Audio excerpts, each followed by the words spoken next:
Muy buenos días a todas y todos ustedes. Gracias por acompañarnos esta mañana en ocasión de este conversatorio que hemos denominado el orgullo de ser politécnico. Le agradecemos muchísimo a la Universidad Autónoma de Occidente que sea sede de esta actividad académica, cultural, en coordinación con el Instituto Politécnico Nacional a través de su Centro de Vinculación y Desarrollo Regional, Unidad Culiacán. Agradecemos que sean aquí las autoridades universitarias y del Politécnico, por supuesto. Gracias a todos por acompañarnos. Nada menos ayer, déjenme decirles, le comentaba al maestro Gilberto López Alanís, era una osadía de mi parte pretender moderar una mesa como la que ahora nos ocupa, acompañado de dos expertos, de dos grandes conocedores de la obra y el legado de Juan de Dios Batis Paredes.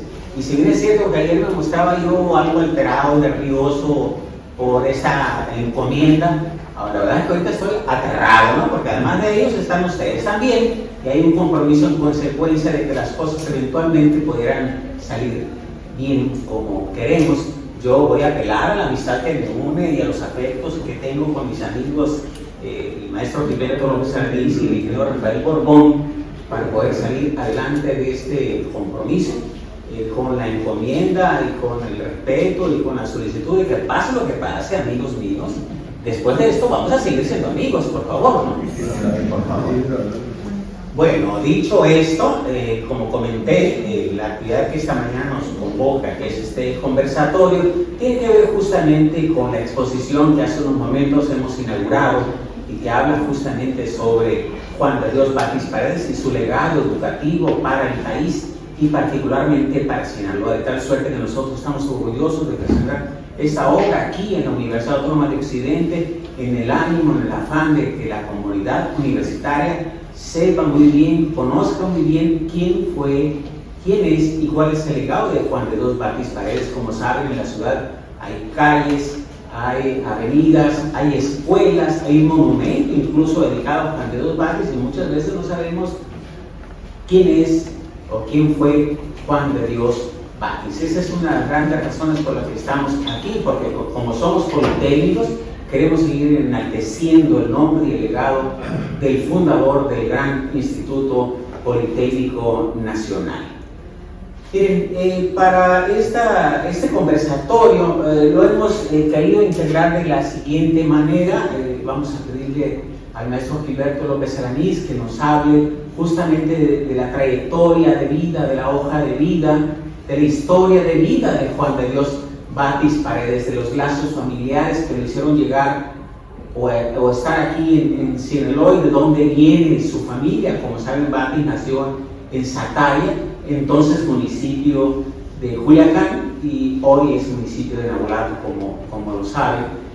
Debo también que al ingeniero Rafael Borbón, dada su experiencia y su formación profesional, él nos hablará justamente de la inserción de los egresados del Politécnico, del sistema tecnológico nacional en general en los campos socioeconómicos del país, la importancia de la participación de los politécnicos en el desarrollo nacional, tanto las distintas industrias que alientan el desarrollo de nuestro país. Agradeciendo nuevamente a todos ustedes su presencia y su participación, conviene decir entonces que la vida y obra de Juan de Dios Batis está llena, como se ha dicho, de interesantes episodios que pasan desde su nacimiento el 2 de abril de 1890 en la comunidad de Sataya, muy cerca de Culiacán, lo saben, hasta el legado más valioso que nos ha dejado a los mexicanos y a los sinaloenses, es decir, la creación del Instituto Politécnico Nacional. Sobre Batis se han escrito en verdad docenas de libros y ensayos. De repente la historia de su vida y sus lazos familiares, su origen familiar se pierde. Sin embargo, quien sí sabe de esto es nuestro invitado, el maestro Gilberto López Alanís. López Alanís, como saben, es un estudioso de la vida y obra de Juan de Dios Batis Paredes, sobre el que incluso ha publicado varias obras. Alanís es egresado politécnico de la Escuela Superior de Economía, historiador y promotor cultural, autor de varios textos de historia y cultura de Sinaloa.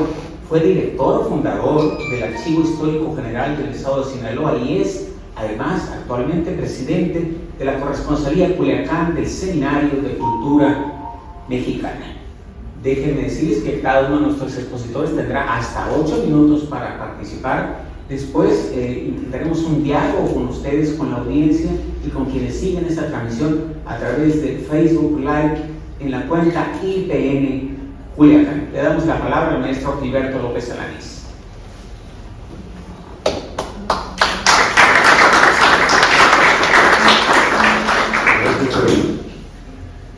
Bueno, los vascos son de origen vasco, muy al norte, en las fronteras con Francia. Y los vascos son especialistas en minería. Los vascos son de carácter duro, tercos, y gran parte del mestizaje cultural de los sinaloenses se dio en la sierra, precisamente porque ese es el origen de la conquista del noroeste, la búsqueda del oro y la plata. A eso venía. Por eso en Badiraguato, en Sultacla, en Coborito, en El Fuerte, en Concordia, los apellidos son vascos. Y eso implica un carácter. Un vasco se siente feliz si llega a un pueblo, conquista a la mujer más bonita,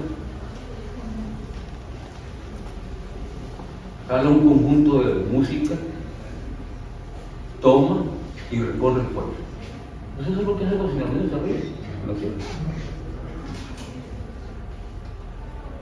Entonces los vascos que llegaron a Sinaloa entraron por Veracruz en el siglo XVIII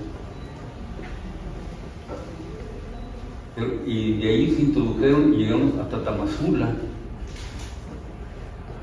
Después migraron hacia Cozalá y de ahí a Culiacán. Ese es el recorrido de la familia de vascos, de los Batis, que llegaron a México. Y allá en Culiacán, estas familias comenzaron a tejer relaciones de poder, hicieron buenos matrimonios. Tan es así que doña Francisca Batis y Batis pues fue la esposa del gobernador Francisco Callero. O sea, cuando Dios Batis nace en el seno de una familia de poder, aunque él no era, sus padres no eran ricos, sí estaban emparentados con la clase política y le daban trabajos a su papá de administrador de minas. Tal vez sí que estuvo en San José de Gracia junto con su papá estudiando la primaria, empezó a Culiacán y se integró después al Colegio Civil Rosales en 1905-6. Pronto les quiero decir que el papá de Juan Dios Vázquez y la mamá vivían en esa talla, él era agricultor. Y habían tenido una hija, Veneranda Batis, pero no estaban casados. Entonces la familia los conminó a legalizar su matrimonio. Se vinieron a Culiacán y se alojaron en la casa que está enfrente del archivo histórico. Ahí era la casa del gobernador, donde está la Escuela Libre de Derecho. Ahí vivía el gobernador. Y ahí comenzaron a correrse las amonestaciones hasta que se hizo el matrimonio. Pero ya venía la señora embarazada del niño Juan Dios Vázquez. Así que en 1890, cuando nace Juan Dios Vázquez, ya tenía una hermana, ya había legalizado el matrimonio y ya era otra las circunstancias sociales que tenían que desarrollarse la familia. Todo esto está en documentos. En el archivo histórico del Estado de Sinaloa están las actas de cómo corrieron las amonestaciones, los permisos que le dio el gobernador, el acta de matrimonio y todo eso. Y Juan Dios Batis es un niño muy precoz. que le tocó en suerte, vamos a decir así, de que el Colegio Rosales conoce a su gran amigo, Rafael Buelna Tenorio, que hacen amigos, pero la familia, viendo que esta relación tenía visos, voy a decir así, subversivos, porque comenzaron a liderar estudiantes los dos. Los separan, y cuando ellos baten lo mandan al colegio militar, con el aval de Diego Herrero, que es el gobernador de Francisco Cañón. Se inscribe en el colegio militar y es un brillantísimo alumno, claro, con correría, porque la juventud así es, se escapaba del colegio, se iba a las fiestas,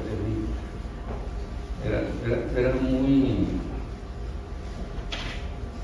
noviero, le gustaban mucho las fiestas, entonces la Ciudad de México era un gran escenario para ellos. Cuando estalla la revolución, mejor dicho, antes de estallar la revolución en 1909, se muere el gobernador Cañedo. Y las fuerzas políticas deciden participar en 1909 con dos candidatos, José Ferrer Félix y Diego Redondo de la Vega. Diego Redondo de la Vega era el candidato oficialista y de los grandes empresarios del Senado.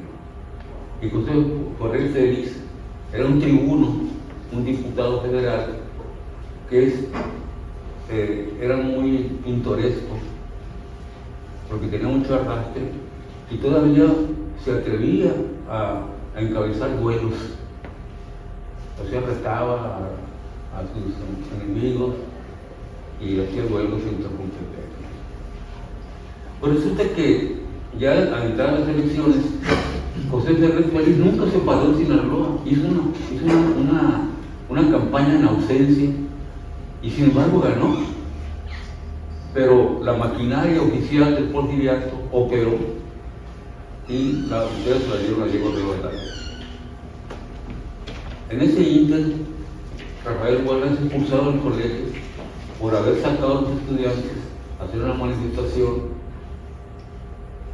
llegar hasta el puente Cañedo, que es el puente ahora Miguel Hidalgo, y después regresar, pero salieron gritando "Viva Ferrer, muera Herrero", y es expulsado en un acto público dolorosísimo para un jovencito que tenía 18 años. De repente sentir que ya no pertenece a una comunidad porque es acusado por haber violado los estatutos del colegio. Se va a Mazatlán con sus parientes, los Valadez, ahí llega. Y de alguna manera él sigue manteniendo su relación con Juan Diego Vázquez de carretera.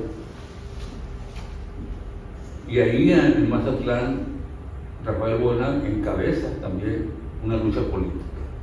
Se va formando este personaje. Hasta ahí llegó el correo, que después sería el correo secreto de Flores Magón.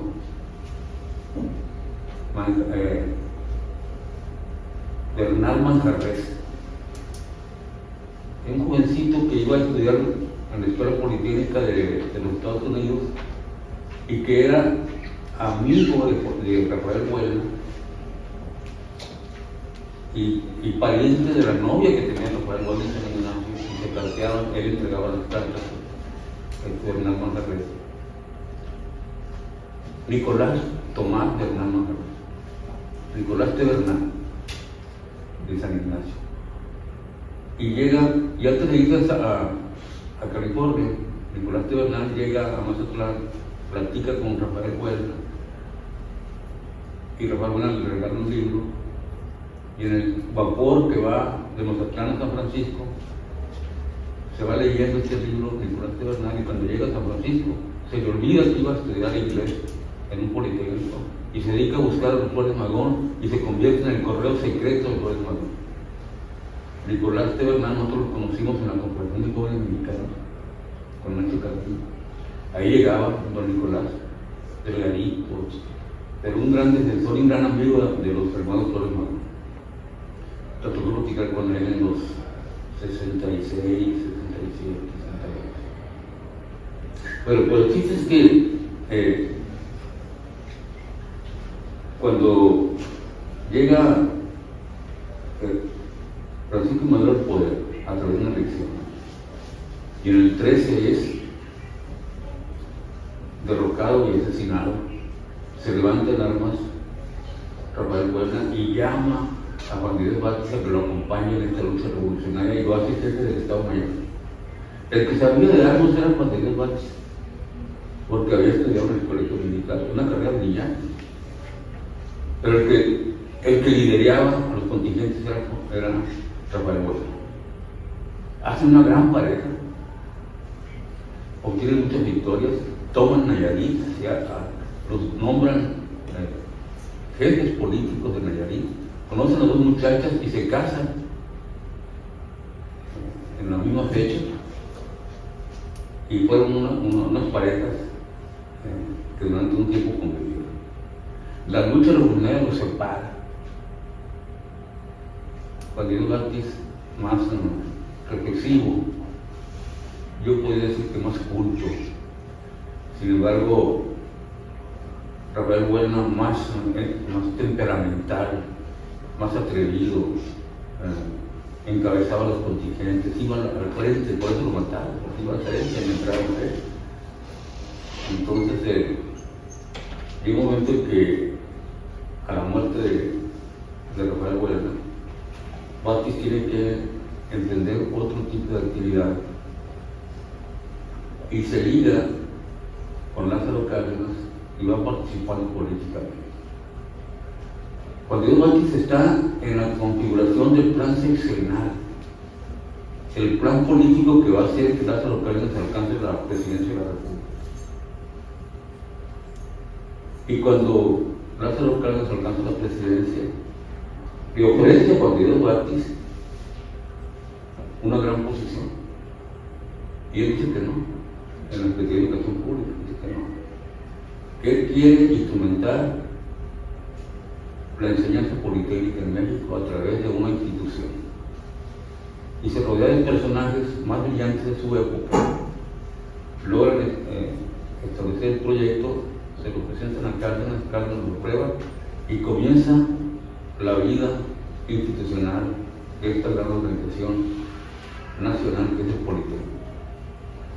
Con muchas dificultades, pero el entusiasmo de Juan Díaz Batis por legarle a la juventud mexicana una oportunidad de formarse de un proyecto educativo mucho más amplio y menos tradicional, más allá del positivismo, más cerca de las tecnologías de su tiempo, de la educación técnica, hacen que el proyecto avance. Y aunque inicialmente el proyecto tiene mucho de técnico y tecnológico, al desarrollarse Politécnico fue incorporando escuelas de gran contenido humanista, como los economistas, como los contadores, como los médicos. En la escuela de medicina es una escuela de gran contenido humanístico, pero con un gran desarrollo técnico y tecnológico. Y las escuelas de medicina, la Escuela Superior de Medicina del Politécnico fue una de las grandes escuelas, ejemplo en Latinoamérica de organización. Y en el seno de estas escuelas se van experimentando formas de trabajo comunitario. En la Escuela Superior de Medicina se gestan las brigadas interdisciplinarias que van a recorrer el país, promulgadas, mejor dicho, apoyadas por un badaliguatense, Castro Avitia. El doctor Castro Avitia, que fue director de la Escuela de Medicina, con grandes logros académicos, logra instrumentar un concepto de servicio social que fue ejemplo en América Latina y con el cual fue reconocido mundialmente. Las habilidades interdisciplinarias politécnicas son un ejemplo de cómo se puede trabajar en comunidad.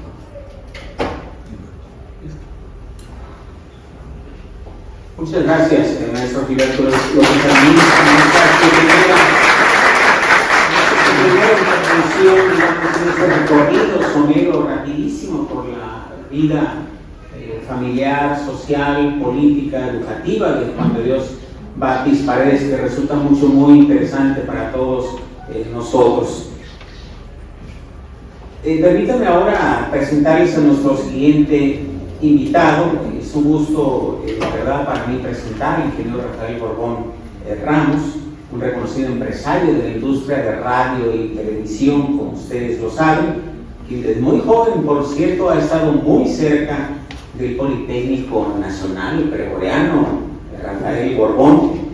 Él es el primer egresado del Instituto Tecnológico de Culiacán, ocupó importantes cargos en la administración pública de carácter federal, es autor de libros alusivos de la industria radiofónica y de anécdotas que los ha agrupado como cuentos. También últimamente ha abordado el tema de la pandemia de COVID-19 e incluso, seguramente ustedes lo saben, ha publicado obra sobre el fútbol en Culiacán. Eso resulta muy interesante para nosotros, Rafael, de modo que le hemos pedido al ingeniero Borbón que asista a este conversatorio para hablar sobre el legado de Batis, particularmente lo que corresponde a la participación de los egresados del sistema tecnológico y politécnico, por supuesto, en el desarrollo nacional en las diferentes industrias de este país y acaso de los múltiples inventos que ha generado la comunidad politécnica y que pueden resultar también interesantes para los jóvenes y académicos de esta universidad. Ingeniero Borbón. Voy a tomar el podio. Permiso a todos ustedes. Primero quiero decirles que me da muchísimo gusto ver a tan distinguidos amigos y un saludo respetuoso para todos ustedes y mi agradecimiento por el honor de su compañía. Y qué privilegio, debo decirlo, estar aquí en la Universidad Autónoma de Occidente, en esta jornada de actividades culturales que se celebran conjuntamente con el Centro de Vinculación y Desarrollo Regional del Instituto Politécnico Nacional. Gracias, maestro José Isidro Osuna López, por su hospitalidad, y gracias, licenciado Carlos Alberto Camarillo Castro, por la invitación. Es un gran honor compartir este escenario con Gilberto López Alanís y con el maestro Carlos Morales, a quienes yo admiro y respeto porque, además de su nivel intelectual, tienen una gran capacidad para educar. Don Juan de Dios Batis Paredes, como ya lo han expresado aquí con gran maestría Gilberto y como lo estamos viendo en esta maravillosa expo, fue un personaje sobresaliente en la vida nacional, insigne revolucionario, ingeniero militar, luchador social por la educación pública, pero sobre todo un estudioso de los modelos educativos sobre ciencia y tecnología que se estaban experimentando en los países más desarrollados a principios del siglo XX. Un sinaloense con el que estamos muy agradecidos. ¿Y cómo no vamos a estar agradecidos con quien construyó el cuerpo y forjó el espíritu del Instituto Politécnico Nacional, con quien en 1936 abrió las puertas de la institución y abrió al mismo tiempo los nuevos horizontes para los jóvenes de las clases sociales menos favorecidas, quienes de inmediato ingresaron a las escuelas prevocacionales para formarse primeramente como obreros y técnicos especializados y continuar su formación académica en las escuelas vocacionales, requisito indispensable para inscribirse en las escuelas de ingeniería mecánica, eléctrica, electrónica, ingeniería civil, hidráulica, arquitectura, ingeniería química, ciencias biológicas, medicina general, medicina homeopática, contabilidad, administración y relaciones comerciales, así como en las facultades de ciencias físico-matemáticas, de informática y tecnologías de la información, de biotecnología, de energías renovables, de sistemas de protección al ambiente, de robótica y de telecomunicaciones. Descentralizando estas funciones en los institutos tecnológicos que se construyeron en todas las regiones del país para que los jóvenes tuvieran mejores condiciones de ingreso y de estudiar y prepararse en los campos especializados de la educación científica y tecnológica. Y don Juan de Dios Batis era la llave de acceso a ese mundo de las oportunidades. Hoy existen más de 5 millones de egresados del Instituto Politécnico Nacional y de los institutos tecnológicos del país. Y 360,000 de esos somos sinaloenses, a los que don Juan de Dios Batis, al igual que esos 5 millones, nos cambió la perspectiva de vida y nos incorporó a un proyecto futurista. Y no existe ningún municipio de nuestro estado que no haya recibido los beneficios de sus obras y el orgullo de tener hijos politécnicos o de los institutos tecnológicos. Hoy, poco más de 150 ciudades mexicanas han puesto el nombre de Juan de Dios Batis a alguna de sus calles o avenidas. Existen decenas de escuelas, aulas, laboratorios, bibliotecas, auditorios, preseas, galardones y colegios y asociaciones de profesionistas que llevan el nombre del ingeniero Juan de Dios Batis Paredes. Y en este 2022, a 86 años de la histórica política pública que dio vida a la Escuela Politécnica para formar técnicos y profesionales mexicanos, porque esa es la figura, formar técnicos mexicanos que dinamizaran el desarrollo industrial de nuestro país, el Instituto Politécnico Nacional sigue siendo una de las instituciones educativas más importantes de México y la América Latina, por su nivel de matrícula inscrita en sus programas educativos que se imparten en las unidades académicas, por el trabajo de los centros de vinculación y desarrollo regional y por la capacidad de los egresados para generar su propio desarrollo científico, construir empresas, crear empleos e impulsar la economía. Y el Tecnológico Nacional de México, al que pertenecen todos los tecnológicos del país, con sus campus construidos a lo largo y ancho del país, y el Colegio Nacional de Educación Profesional Técnica, CONALEP, que representan la descentralización de la Escuela Politécnica, son hoy en día instituciones de alta matrícula en los estados de la República Mexicana, que trabajan en la preparación de profesionistas y técnicos en las áreas de ingeniería y nuevas tecnologías. Tan solo en la gran industria de las telecomunicaciones, que genera en números gruesos 1.200.000 empleos directos, el 25.3% de ellos, es decir, 304.000, son desempeñados por egresados de la Escuela Politécnica. Son 106.000 egresados del Instituto Politécnico Nacional, 120.000 egresados del Tecnológico Nacional de México y 78.000 egresados del CONALEP, los que hoy en día se encuentran integrados a las áreas de construcción y mantenimiento y operación de la red inalámbrica de microondas, de los sistemas satelitales, de telefonía celular, de la conectividad confiable de Internet, de la plataforma tecnológica de la Red Nacional de Radio y Televisión, que se extiende por el territorio nacional como el sistema nervioso a través del cuerpo humano.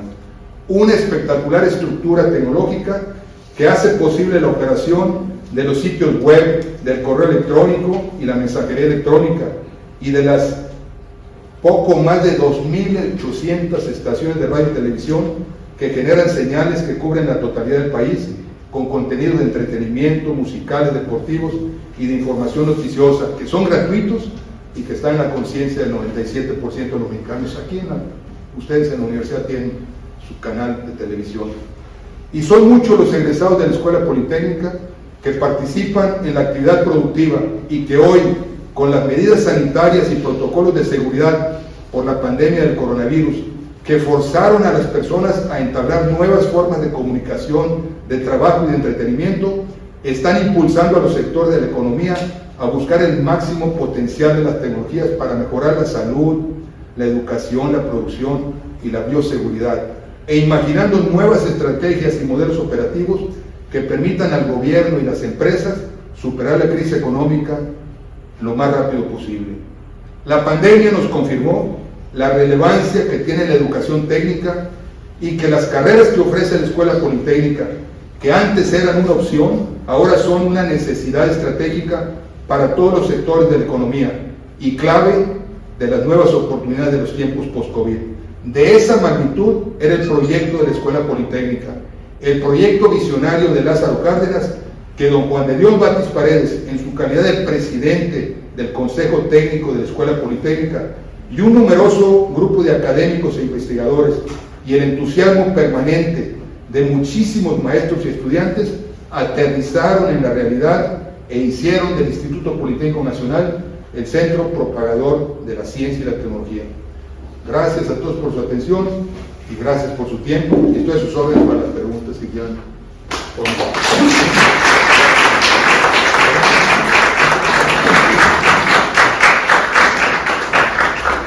Muchas gracias, mi querido Rafael Gordón, muy preciso en los tiempos.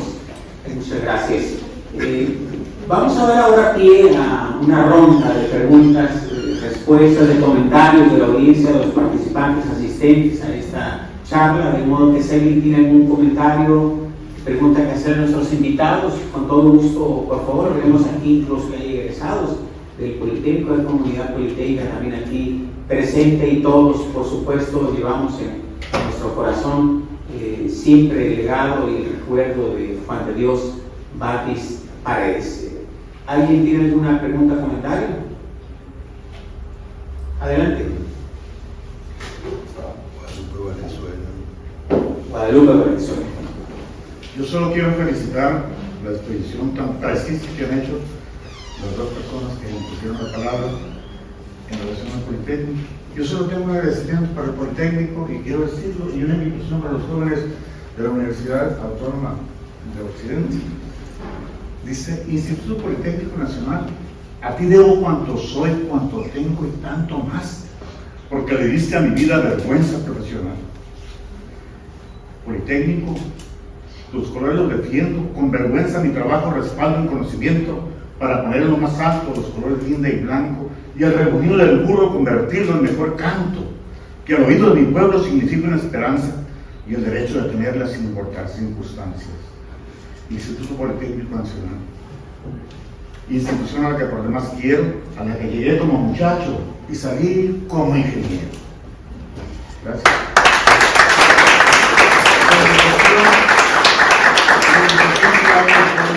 De la Universidad Autónoma de Occidente dice así: muchacho, escúchalo bien y trata de no olvidar este histórico momento aquí en la universidad. Agradezco a tu familia que te da la oportunidad para preparar tus alas con las que habrás de volar. Que tienes un compromiso sin consultártelo siquiera. Es que tú eres la esperanza, y no existe otra manera de que los pueblos se salven, de que los pueblos se liberen de los yugos y cadenas, más que cumpliendo con tu tarea. Porque solo un pueblo preparado tendrá hacia la luz que nos da libertad, por la magia del conocimiento adquirido en la universidad, que te aleja de incertidumbres, que te acerca a la verdad y te promete dos cosas: triunfo y prosperidad. Muchacho, las añadiduras se dan. Si tú te preparas, los malos gobiernos caerán, las carencias se acabarán, las calamidades y pestes evitarás y caminarás erguido sin temor al tropiezo. Todo, pero todo gracias a la magia del reconocimiento. Solo adquiérelo, administralo y compártelo, y serás feliz, verás que esto es cierto.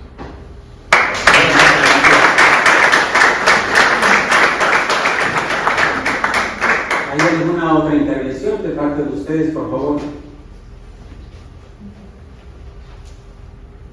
Adelante, por favor.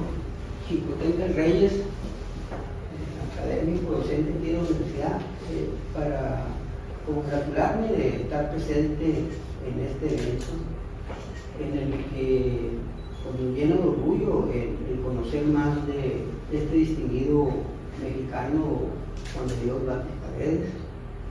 Los grandes hombres son hombres de ideas, y Juan de Dios Batis fue un gran luchador, social. Como bien aquí lo han expuesto el maestro David y el Rafael Gordón Ramos. Se ha ya exaltado mucho la obra de Juan de Dios Batis, pero pues siempre es muy importante saber más. Recuerdo que él comentó que su gran ilusión de la creación del Instituto Politécnico Nacional, que fue su gran compañera que le dio paz y tranquilidad en su vida. Y quiero referirme a esa máxima en la que él comentó que en la vida se vale la pena la vida si se vive o se muere en bien de la patria. Y él comentó que él no murió en defensa de la patria, pero le sirvió toda su vida. Y los países son valiosos por sus instituciones, y el Instituto Politécnico Nacional sin duda es una de las grandes instituciones que le ha dado fuerza y solidez a nuestro país. Y yo celebro que en mi calidad de lince, que nuestra rectora Silvia Paz, a través de la unidad regional con el maestro Osuna, lleven a cabo el seguimiento al convenio que hay con el Instituto Politécnico, de este tipo de eventos que la verdad nos llenan de honra y nos dejan mucho de conocimiento y sobre todo inspiración para seguir.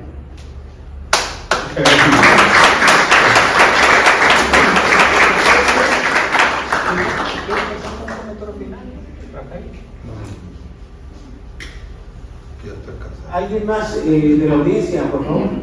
Sí, adelante. Hola, muy buenos días a todos. Soy Ana Laura, soy estudiante de comunicación de esta institución educativa. Quiero agradecerles por esta plática. El otro día estaba viendo que estaban pasando un comercial en el Canal 11 y mi abuela me dijo, ay, mira, el señor Juan de Dios Batis es una personalidad muy importante. Y sinceramente, por mi experiencia, pues no le presté tanta atención. Pero sí consumo mucho el contenido de Canal 11 y actualmente pues el canal de la universidad, que es en el que tenemos convenio, ¿no? Quiero invitar a los jóvenes que están aquí, compañeros, a que consumamos y que además apreciemos todo lo que hicieron estas personalidades por nosotros, porque sin ellos pues no tendríamos esta institución educativa con sus fallas, con el beneficio, pero pues estamos aprendiendo. Y aparte de la información que nos brindan aquí, pues es tarea de nosotros impulsar el aprendizaje y que, como las actividades que hemos hecho, ahorita el bazar, luego el muro de quejas, pues juventud que no es revolucionaria, no es juventud, y hay que continuar pues haciendo lo que tenemos que hacer, que es aprender, difundir la educación, la cultura, el arte, y muchas gracias por su atención.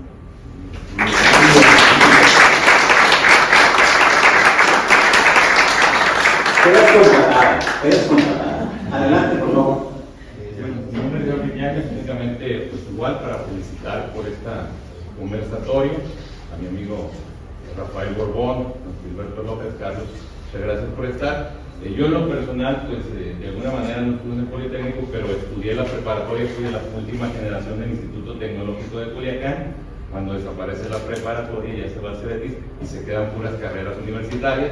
Y bueno, me da mucho gusto volver aquí a esta casa de estudios porque yo estudié aquí la licenciatura en comunicación y la maestría en políticas públicas. Yo nada más una pregunta. En su momento, cuando se crea el Instituto Politécnico, la idea o la intención era ponerle universidad o escuela politécnica, y a eso se opone Juan de Dios Batis. ¿Por qué llamarle instituto y no universidad politécnica o escuela politécnica? ¿Cuáles fueron sus argumentos para que se llamara instituto? Porque tengo entendido que él se opuso a que se le nombrara así, porque no iba acorde con los criterios de la enseñanza técnica integral.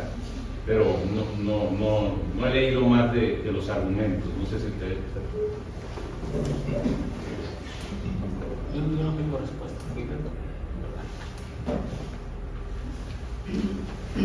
Cuando se comienza a configurar el proyecto, hubo muchísima discusión. Hubo contraposiciones entre la misma comisión que estaba trabajando en un proyecto. La lucha ideológica al interior era muy fuerte.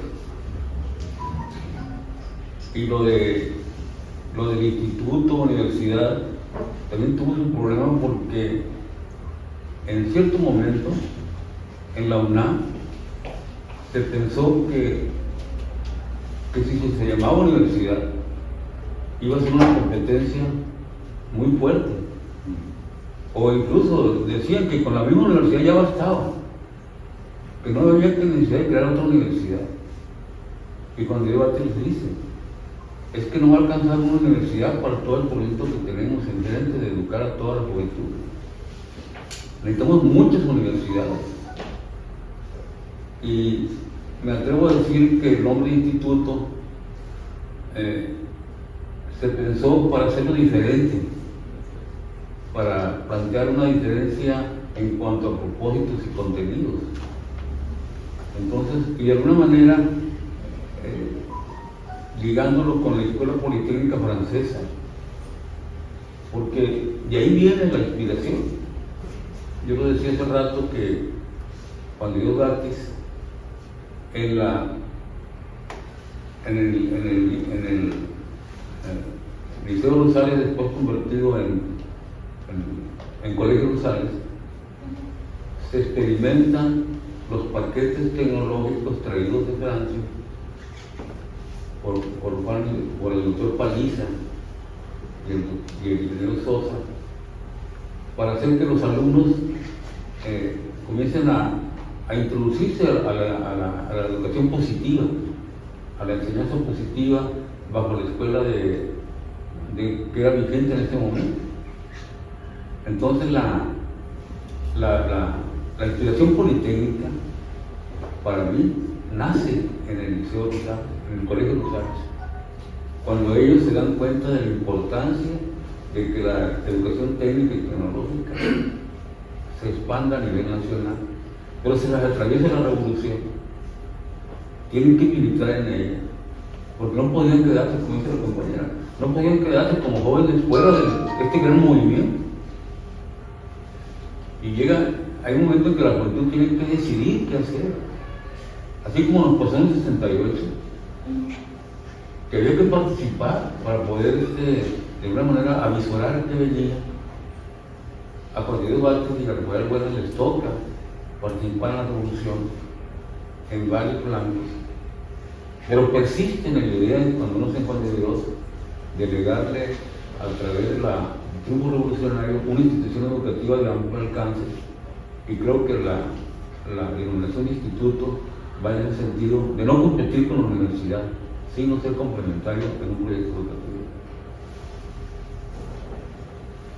Sin descuidar, por supuesto, que una de las grandes vocaciones de esta institución tiene que ver con la formación, con la educación científica, tecnológica, orientada desde la creación, desde la fundación misma del Politécnico Nacional, y como bien apuntaba el maestro López Lanis, acaso como un eje diferenciador de la formación que buscaba la Universidad Nacional Autónoma de México. Nosotros creemos que la visión de Juan de Dios Vázquez tenía que ver con la vocación incluso del Politécnico Nacional desde su origen, en tanto la formación de profesionales y técnicos profesionales dedicados justamente a impulsar el desarrollo nacional a través de las distintas industrias. En esos tiempos nuestro país estaba caminando hacia un proceso de desarrollo muy importante de la mano del presidente Lázaro Cárdenas, de tal suerte que la política pública en materia educativa emanada del Politécnico Nacional tenía que coincidir con esa visión de desarrollo del país de ese entonces. Sí, por favor. Considero que fue muy pertinente la participación aquí del maestro, porque siempre la explicación de la parte conceptual nos da una claridad. Lo cierto que con el tiempo es el mejor aliado para saber si funcionó bien algo o si se fortaleció. Toda institución educativa siempre que se forma y nace está llena de conflictos, de contradicciones, de muchos debates. La Universidad de Sinaloa, Autónoma de Sinaloa, nació como un liceo hasta llegar a la universidad. La Universidad de Occidente, hoy Autónoma, nació como un centro de estudios, y claro, se fueron transformando por su mismo desarrollo que adquirieron. En la Universidad Autónoma de Sinaloa yo tengo la satisfacción que, al igual que el Politécnico, con la visión que tuvo Juan de Dios Vázquez, nació con la educación media superior, que se le llamó Colegio Bachilleres de Culiacán, que a mí me tocó ser la primera generación que era parte de este centro de estudios de Occidente. La Universidad de Sinaloa también tuvo educación prevocacional, esa prevocacional que se le recuerda a su etapa romántica, que actualmente la Asociación de Prevocación de Prevo, que llaman Prevo, tiene una confraternidad prevoreana en la cabeza amigo el ingeniero Alfredo Covarrubias Pérez, Y bueno, se me hace pues muy pertinente porque pues entre más se analiza algo, le da a uno más claridad a la situación, la pregunta que la parte conceptualmente porque fue institución. Y sí, de otra forma creo que por ahí hay algo eso de que si el concepto se hubiera repetido de universidad representada como una competencia natural. Y se hizo esa diferenciación, pero consiguiendo que el maestro López. Sí, adelante, ingeniero.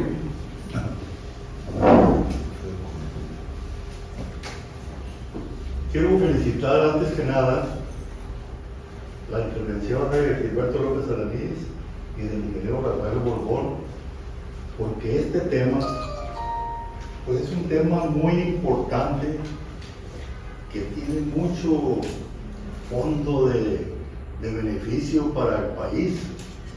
Yo soy Alfredo Covarrubias, soy presidente de la Confraternidad Pregoriana. Para mucha gente la Confraternidad Pregoriana o el Pregoriano, ¿qué es eso, verdad? ¿No saben qué es? Bueno. ¿Qué es? Pregúntame. ¿Qué es? ¿Qué es? Pregúntame. Preguntan qué es la Confraternidad Pregoriana. La Confraternidad Pregoriana es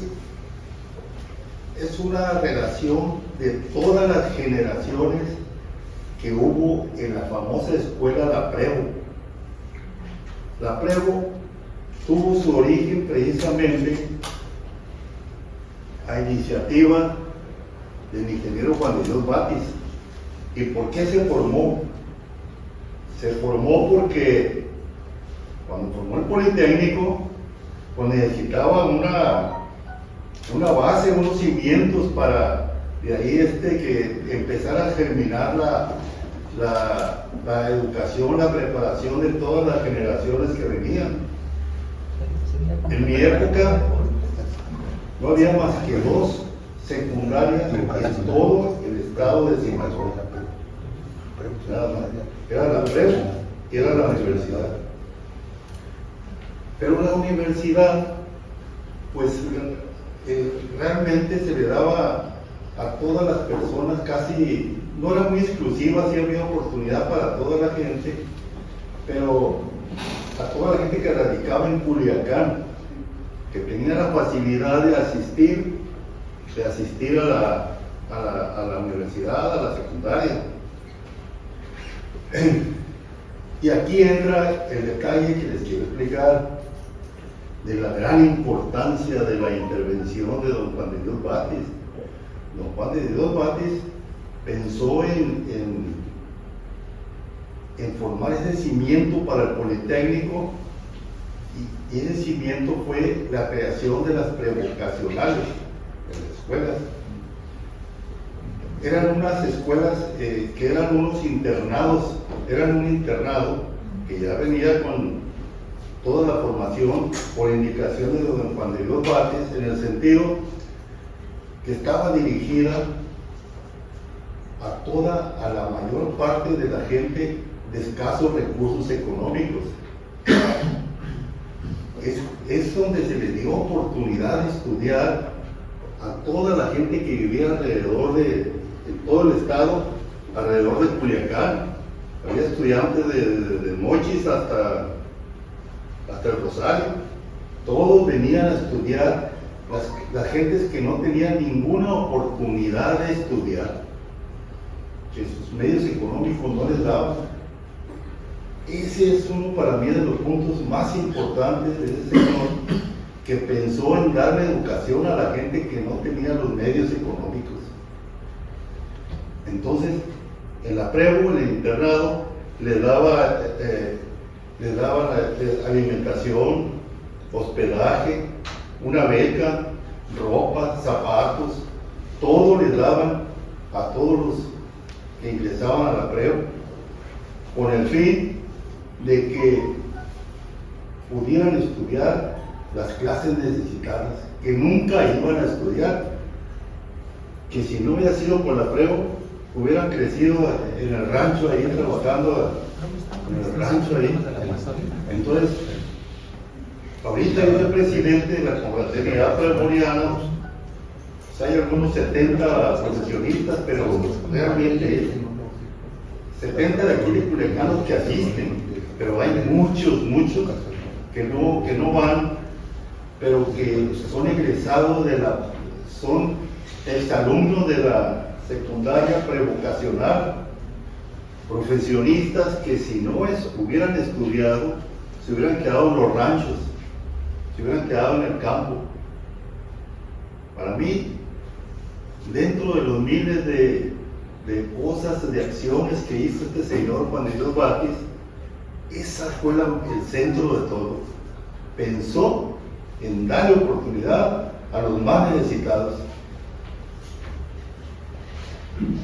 Si nos introducimos un poquito en su historia, también participó en el progreso de aquí del estado. La presa Tanalona, él fue uno de los que promovieron la formación de la presa Tanalona. Y hizo miles de cosas, pero para mí el fondo es la oportunidad de darle estudio a las clases más necesitadas. Gracias.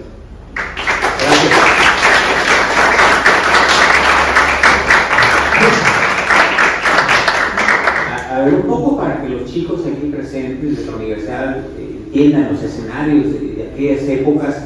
Imagínense, ahora tenemos todas las posibilidades de estudiar, porque hay infinidad de escuelas y además infinidad de modalidades educativas. Pero entonces, en aquellos años, no había otra opción, no había dónde estudiar, de tal suerte que quien tenía interés por educarse tenía que emigrar a otro estado, porque aquí en Sinaloa no había dónde más estudiar. Y acaso el talento de Juan de Dios Vázquez fue abrir esa opción para todos aquellos que quisieran educarse. Creo que Borbón tiene una opinión que nos permitirá entender mejor esto, en adición a lo que dijo el ingeniero Covarrubias.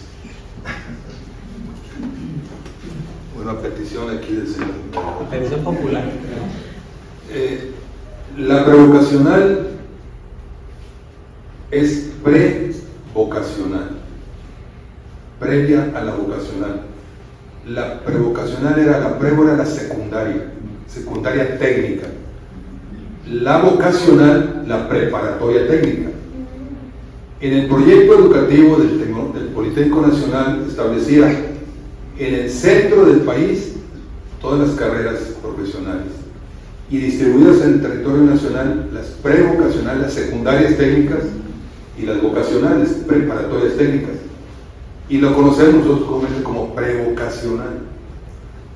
Cuando se inaugura el tecnológico de Culiacán, toda esa estructura de la prevo y la vocacional pasa a formar parte del tecnológico. Entonces el tecnológico era prevo, secundaria, vocacional, preparatoria, técnicos y profesionistas. Cuando ya se consolida el proyecto del tecnológico, que se empieza a llenar, entonces ya se crea la estructura para las prevocacionales que llevan el nombre de Escuelas Técnicas Industriales y Comerciales. Entonces el TIC 23 que nosotros conocemos, que está aquí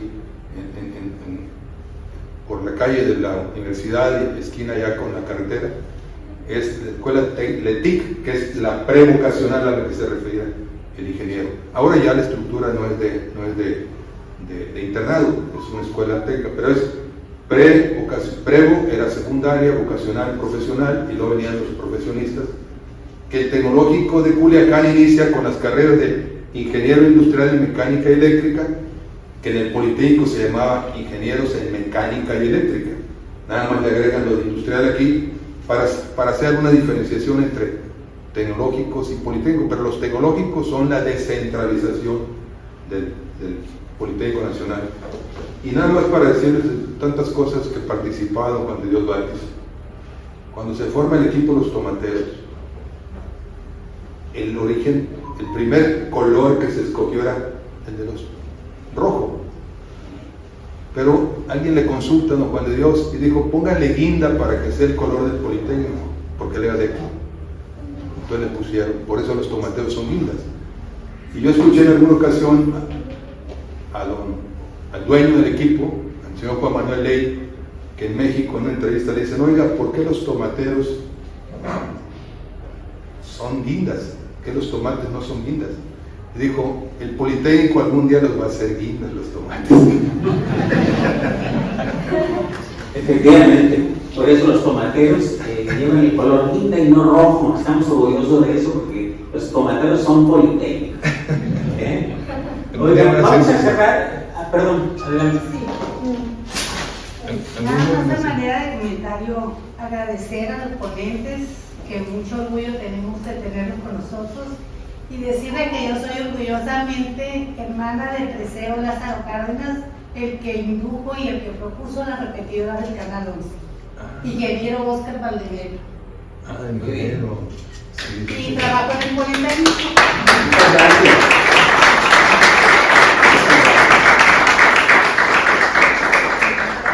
Sí, como ven, hay muchos lazos de unión entre nuestras instituciones, de modo que estamos orgullosos de estar aquí con ustedes esta mañana. Vamos a cerrar esta actividad, si no tiene inconveniente, agradeciendo la hospitalidad de la Universidad Autónoma de Occidente, de sus autoridades, agradeciendo por supuesto la participación de nuestros ponentes, el maestro Gilberto López Alanís, el ingeniero Rafael Borbón Ramos, agradecemos también que esté aquí el representante del Instituto Politécnico Nacional. A ver, para que los chicos sepan de la porra del Politécnico, los invito a que digamos juntos el vuelo, que es nuestra porra tradicional del Politécnico, y nos ponemos de pie para eso, señor director. A ver, los que sí no lo sabemos, ¿no? A la cuenta de 3. 1, 2, 3. ¡Vuelo! ¡Vuelo! ¡Gloria! ¡A la cachi porra! ¡A la cachi porra! ¡Bim bom porra! ¡Bim bom porra! ¡Politécnico! ¡Politécnico! ¡Gloria!